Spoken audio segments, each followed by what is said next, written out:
ಸುಬ್ರಹ್ಮಣ್ಯಾಯ ನಮಃ. ನಮಸ್ಕಾರ ಸ್ನೇಹಿತರೆ, welcome to VRL astro and ಆಯುರ್ 369 ಯೂಟ್ಯೂಬ್ ಚಾನಲ್.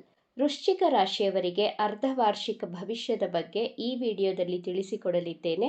2026ರಲ್ಲಿ 6 ತಿಂಗಳು ಈಗಾಗಲೇ ಕಳೆದು ಹೋಗಿದೆ. ಇನ್ನುಳಿದಂತಹ 6 ತಿಂಗಳು ವೃಶ್ಚಿಕ ರಾಶಿಯವರಿಗೆ ಗುರುಗ್ರಹ, ಶನಿಗ್ರಹ, ನವಗ್ರಹಗಳು ಯಾವ ರೀತಿಯ ಪ್ರಭಾವವನ್ನು ಬೀರಲಿದೆ ಎಂದು ನೋಡೋಣ.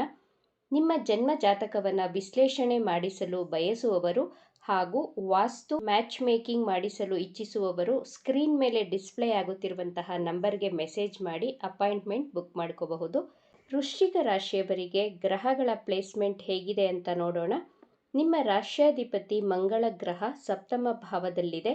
ಚತುರ್ಥ ಭಾವದಲ್ಲಿ ರಾಹುಗ್ರಹ, ಪಂಚಮ ಭಾವದಲ್ಲಿ ಶನಿಗ್ರಹ, ಅಷ್ಟಮದಲ್ಲಿ ಸೂರ್ಯಗ್ರಹ, ನವಮ ಭಾವದಲ್ಲಿ ಬುಧ, ಗುರು, ಶುಕ್ರ ಗ್ರಹಗಳು, ದಶಮ ಭಾವದಲ್ಲಿ ಕೇತು ಗ್ರಹ ಸ್ಥಿತವಾಗಿದೆ. ವೃಶ್ಚಿಕ ರಾಶಿಯವರ 4ನೇ ಭಾವದಲ್ಲಿ ರಾಹುಗ್ರಹ ಸ್ಥಿತವಾಗಿದೆ. ಡಿಸೆಂಬರ್ 6, 2026ರವರೆಗೂ 4ನೇ ಮನೆಯಲ್ಲಿಯೇ ರಾಹುಗ್ರಹ ಇರುತ್ತದೆ. ಜೂನ್ 2025ರಿಂದ ವೃಶ್ಚಿಕ ರಾಶಿಯವರಿಗೆ ನಿಮ್ಮ ಜಾಬಲ್ಲಿ ಸ್ಯಾಟಿಸ್ಫ್ಯಾಕ್ಷನ್ ಇರೋದಿಲ್ಲ.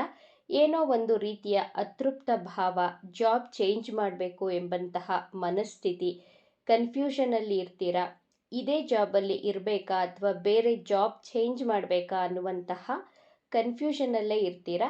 ಏಕೆಂದರೆ ಕೇತು ಗ್ರಹ ನಿಮ್ಮ ದಶಮ ಸ್ಥಾನದಲ್ಲಿದೆ, ರಾಹುಗ್ರಹ 4ನೇ ಭಾವದಲ್ಲಿದೆ. ನಿಮ್ಮ ಪ್ರಾಪರ್ಟಿಯನ್ನು ರೆನೋವೇಟ್ ಮಾಡಬೇಕೆಂಬಂತಹ ಇಚ್ಛೆ ಇರುತ್ತದೆ. ನಿಮ್ಮ ತಾಯಿಯ ಆರೋಗ್ಯದಲ್ಲಿ ಏರುಪೇರಾಗಿರುತ್ತದೆ. ನಿಮ್ಮ ತಾಯಿಯ ಅನಾರೋಗ್ಯದಿಂದ ನಿಮ್ಮಲ್ಲಿ ಚಿಂತೆ ಹೆಚ್ಚಾಗಿರುತ್ತದೆ. ನಿಮ್ಮ ತಾಯಿಗೆ ಮಸಲ್ಸ್ ಕ್ರ್ಯಾಂಪ್, ಕಣ್ಣಿನಲ್ಲಿ ಉರಿ, ಬ್ಯಾಕ್ ಪೇನ್ ಇರುತ್ತದೆ. ನಿಮ್ಮ ಹಾಗೂ ನಿಮ್ಮ ತಾಯಿಯ ಮಧ್ಯೆ ಮಿಸ್ಅಂಡರ್ಸ್ಟ್ಯಾಂಡಿಂಗ್, ವೈಮನಸ್ಸು ಇರುತ್ತದೆ.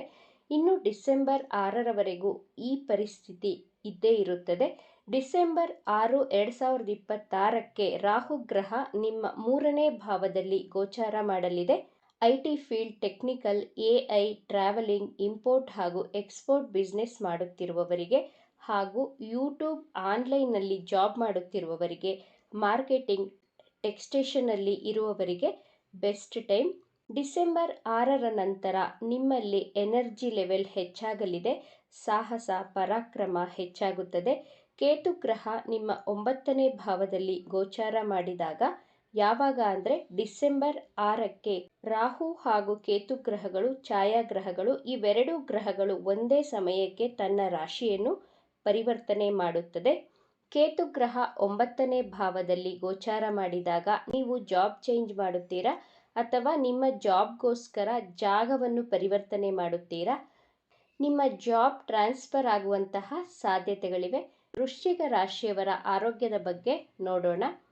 ಆಗಸ್ಟ್ 3ರಿಂದ ಸೆಪ್ಟೆಂಬರ್ 19ರವರೆಗೂ ಮಂಗಳ ಗ್ರಹ ಅಷ್ಟಮ ಭಾವದಲ್ಲಿ ಗೋಚಾರ ಮಾಡಿದಾಗ ಇನ್ಫೆಕ್ಷನ್ ಆಗುವುದು, ಅಲರ್ಜಿ ಆಗುವುದು, ನಿಮ್ಮಲ್ಲಿ ಇಮ್ಯುನಿಟಿ ಪವರ್ ಕಡಿಮೆ ಆಗುವುದು, ಸುಸ್ತಾಗುವುದು, ಈ ರೀತಿ ಆರೋಗ್ಯ ಸಮಸ್ಯೆಗಳನ್ನು ಎದುರಿಸಬೇಕಾಗುತ್ತದೆ. ಈ ಟೈಮಲ್ಲಿ ತುಂಬ ಕೇರ್ಫುಲ್ ಆಗಿ ಇರಿ. ಸೆಪ್ಟೆಂಬರ್ 19ರ ನಂತರ ಆರೋಗ್ಯದಲ್ಲಿ ವೃದ್ಧಿಯಾಗಲಿದೆ. ಮಾರ್ಚ್ 2026ರಲ್ಲಿ ನಿಮಗೆ ಗಂಟಲಿನ ಸಮಸ್ಯೆ, shoulder pain, dental related problems, ಕಾಲು ನೋವು ಇದ್ದರೆ ಈ ಆರೋಗ್ಯ ಸಮಸ್ಯೆಗಳು ಇನ್ನಷ್ಟು ದಿನ ಮುಂದುವರಿಯಲಿದೆ. ಆದ್ದರಿಂದ ಉತ್ತಮ ವೈದ್ಯರ ಸಲಹೆಯನ್ನು ಪಡೆದುಕೊಳ್ಳಿ. ಶನಿಗ್ರಹದ ದೃಷ್ಟಿ ನಿಮ್ಮ ದ್ವಿತೀಯ ಸ್ಥಾನ ಹಾಗೂ 11ನೇ ಭಾವಕ್ಕೆ ಬೀಳುತ್ತಿದೆ. ವಿದ್ಯಾರ್ಥಿಗಳ ವಿದ್ಯಾಭ್ಯಾಸದ ಬಗ್ಗೆ ನೋಡೋಣ. ವೃಶ್ಚಿಕ ರಾಶಿ ವಿದ್ಯಾರ್ಥಿಗಳು ನಿಮ್ಮ ವಿದ್ಯಾಭ್ಯಾಸಕ್ಕಾಗಿ ಟ್ರಾವೆಲ್ ಮಾಡಿರುತ್ತೀರಾ. ಗುರುಗ್ರಹದ ದೃಷ್ಟಿ ಪಂಚಮ ಭಾವಕ್ಕೆ ಬೀಳುತ್ತಿದೆ. ನವೆಂಬರ್ ತಿಂಗಳವರೆಗೂ ವೃಶ್ಚಿಕ ರಾಶಿ ವಿದ್ಯಾರ್ಥಿಗಳ ವಿದ್ಯಾಭ್ಯಾಸ ಚೆನ್ನಾಗಿರುತ್ತದೆ. ಯಾರೆಲ್ಲ ವಿವಾಹವಾಗಿ ಮಗುವಿನ ನಿರೀಕ್ಷೆಯಲ್ಲಿದ್ದೀರೋ ಅಂತಹ ದಂಪತಿಗಳಿಗೆ ಸಂತಾನ ಯೋಗವಿದೆ. ನವೆಂಬರ್ ಒಳಗೆ ಕನ್ಸೀವ್ ಆಗುವಂತಹ ಚಾನ್ಸಸ್ ಹೈಯಾಗಿ ತೋರಿಸ್ತಾ ಇದೆ. ಸೂರ್ಯಗ್ರಹ ಜುಲೈ 16ರ ನಂತರ ನವಮ ಭಾವದಲ್ಲಿ ಗೋಚಾರ ಮಾಡುತ್ತದೆ. ಆಗಸ್ಟ್ 16ರಿಂದ ಸೆಪ್ಟೆಂಬರ್ 16ರವರೆಗೂ ಸೂರ್ಯಗ್ರಹ ತನ್ನ ಸ್ವಂತ ರಾಶಿಯಾದಂತಹ ಸಿಂಹ ರಾಶಿಗೆ ಪ್ರವೇಶಿಸಿದ ನಂತರ ಯಾರೆಲ್ಲ ಗೌರ್ನಮೆಂಟ್ ಜಾಬ್ಗೆ ಪ್ರಯತ್ನ ಪಡುತ್ತಿದ್ದೀರೋ ಅವರಿಗೆಲ್ಲ ಗೌರ್ನಮೆಂಟ್ ಜಾಬ್ ಸಿಗುವಂತಹ ಸಾಧ್ಯತೆಗಳಿವೆ. ಯಾರೆಲ್ಲ ಗೌರ್ನಮೆಂಟ್ ಎಂಟ್ರೆನ್ಸ್ ಎಕ್ಸಾಮ್ ಬರೆದಿರುತ್ತೀರೋ ಅವರಿಗೆಲ್ಲ ಗೌರ್ನಮೆಂಟ್ ಜಾಬ್ ಸಿಗಲಿದೆ. ನಿಮ್ಮ ಜಾಬಲ್ಲಿ ಪ್ರಮೋಷನ್ ಆಗುವಂತಹ ಸಾಧ್ಯತೆಗಳಿವೆ. ನೇಮ್ ಹಾಗೂ ಫೇಮ್ ಸಿಗಲಿದೆ. ರಾಜಕಾರಣಿಗಳಿಗೂ ಅದೃಷ್ಟದ ಸಮಯ. ಆಗಸ್ಟ್ 16ರ ನಂತರ ಹೊಸ ಜಾಬ್ಗಾಗಿ ಅಪ್ಲೈ ಮಾಡಿದವರಿಗೆ ಹೊಸ ಜಾಬ್ ಸಿಗಲಿದೆ. ಶನಿ ಗ್ರಹ ಪಂಚಮ ಭಾವದಲ್ಲಿರುವುದರಿಂದ ಇಂಟರ್ ಕ್ಯಾಸ್ಟ್ ಲವ್ ರಿಲೇಶನ್ಶಿಪ್ ಆಗುವಂತಹ ಸಾಧ್ಯತೆಗಳಿವೆ. ವೃಶ್ಚಿಕ ರಾಶಿಯ ಮಕ್ಕಳಿಗೆ ಹೊಸ ಜಾಬ್ ಸಿಗುವಂತಹ ಸಾಧ್ಯತೆಗಳಿವೆ. ಆಗಸ್ಟ್ 16ರಿಂದ ಸೆಪ್ಟೆಂಬರ್ 16ರವರೆಗೂ, ಜುಲೈ, ಆಗಸ್ಟ್, ಸೆಪ್ಟೆಂಬರ್ 19ರವರೆಗೂ ನೀವು ಯೋಚಿಸಿ ಮಾತನಾಡಬೇಕು. ಇಲ್ಲದಿದ್ದರೆ ಜಗಳ, ಮಿಸ್ಅಂಡರ್ಸ್ಟ್ಯಾಂಡಿಂಗ್ ಆಗುವಂತಹ ಸಾಧ್ಯತೆಗಳಿವೆ. ನವೆಂಬರ್ 2026ರವರೆಗೂ ವೃಶ್ಚಿಕ ರಾಶಿಯವರಿಗೆ ಅದೃಷ್ಟ ನಿಮ್ಮ ಕೈ ಹಿಡಿಯಲಿದೆ. ನಿಮ್ಮ ಜಾಬ್ ಹಾಗೂ ಬಿಸ್ನೆಸ್ಸಲ್ಲಿ ಹೆಚ್ಚಿನ ಸಕ್ಸಸ್ಸನ್ನು ಪಡೆಯಲು ಮಂಗಳ ಗ್ರಹದ ಬೀಜ ಮಂತ್ರವನ್ನು ಪಠಿಸಿ. ಮಂತ್ರ ಹೀಗಿದೆ: ಓಂ ಕ್ರಾಂ ಕ್ರೀಂ ಕ್ರೌಂ ಸಹ ಭೌಮಾಯ ನಮಃ. ಈ ಬೀಜ ಮಂತ್ರವನ್ನು ಪ್ರತಿನಿತ್ಯ 21 ಬಾರಿ ಪಠಿಸಿ. ಪ್ರತಿ ಮಂಗಳವಾರ ಹಾಗೂ ಶನಿವಾರ ತಪ್ಪದೆ ಹನುಮಾನ್ ಚಾಲೀಸವನ್ನು ಪಠಿಸುವುದರಿಂದ ಎಲ್ಲವೂ ಶುಭವಾಗುತ್ತದೆ. ಈ ವಿಚಾರಗಳು ನಿಮಗೆ ಇಷ್ಟ ಆಗಿದ್ದರೆ ನಮ್ಮ ಚಾನಲನ್ನು ತಪ್ಪದೆ ಸಬ್ಸ್ಕ್ರೈಬ್ ಮಾಡಿಕೊಳ್ಳಿ. ಈ ವಿಡಿಯೋಗೆ ಒಂದು ಲೈಕ್ ಕೊಡೋದನ್ನು ಮರಿಬೇಡಿ.